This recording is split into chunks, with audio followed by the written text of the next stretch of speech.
in this topic a little bit. So first of all, I want to divide the room by your IQ, okay? So whoever has a 100 to a 120 IQ, I want you to sit over here. If you have a 120 to 130 over here, and 130 to 145 over here, so go ahead. Do you guys know your IQ? Do you know that everyone in the United States who went to elementary school here had their IQ tested? And you can actually get a record of that if you just go back to your elementary school. But we talked a lot about IQ, didn't we? And we put you in reading groups and math groups. And, we divided you up into, you're good. And, I don't know how. I could never sit still, so they didn't put me in any group. I think they put me in the principal's office. So, that's all I did. But then we went from IQ to EQ. Do you know what EQ is? Emotional quotient.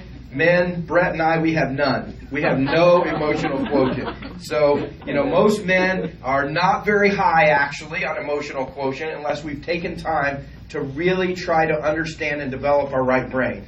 But now we come up with CQ. And CQ, what is CQ? CQ is cultural quotient, cultural intelligence. So I could give you a quiz today, but he said I only had 2 hours to speak. Jose said 2 hours. Is that right? No. He said 7 to 8 minutes. So cultural intelligence, cultural quotient, really is our ability to understand and work in a global environment.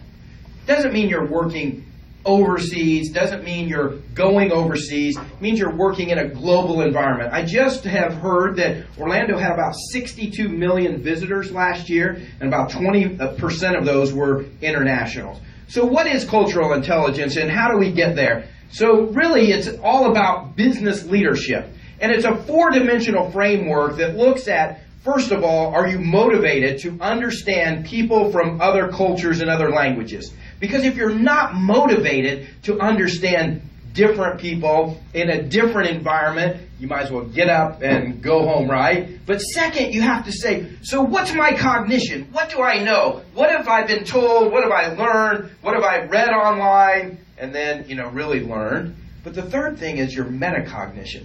All of us metacognitively have something that we think about other people and other cultures. So if I had you, let's just do a little test here, okay? So I want you to, you don't have to close your eyes if you don't want, but think about a dog, just a dog. We're not thinking about other cultures right now because it can get us in trouble. But think about a dog. Tell me what size it is, small, medium, or large, and what color it is, brown, black, white. So just think about it for a second. First thing that pops into your head, okay? How many people's dog was brown?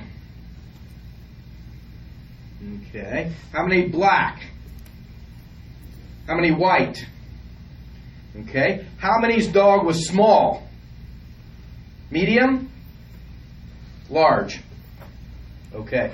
So you guys skewed my statistics. But if you look, that's okay. I have to be honest. If you look at traditional research on sociolinguistic principles, most people in the United States will say, I have a medium black dog. You guys were about there. If you looked at the hands, you had about 65% who had black dogs and about 70% who were medium. And so we are all geared, guys, to look and think about things in a certain way. And so if I say Chinese, Japanese, Hispanic, Brazilian, immediately we begin to think things, don't we? We begin to feel things. We begin to look at, what do we hear on TV or in the radio? And those things start coming up in us, whether we want them to or not. And so that's metacognition. Metacognition is how we feel, how we sort of relate to things. And then the fourth paradigm is actually behavioral change.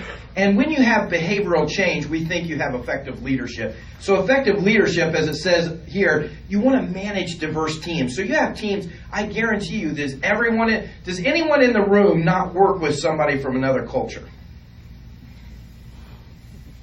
Anyone? Look at that. So, like I said, you don't have to travel overseas. You don't have to do business overseas. No one in this room doesn't work with somebody from another culture. So it's really important for us to understand, what are the other people thinking? What are they feeling? What's their background? And I know, guys, a lot of you say, but I've traveled. I've been to Costa Rica, and I've been to, Panama City, and I've been to China on a vacation, and I flew into Beijing, and I saw the Great Wall, and, I ate some char siu bao, and I had some noodles, and I know everything about China. Well, really, when we think about China, so when we go up to a Chinese person, is this how we greet somebody? Hi, how are you? What's going on? Is that how we do it?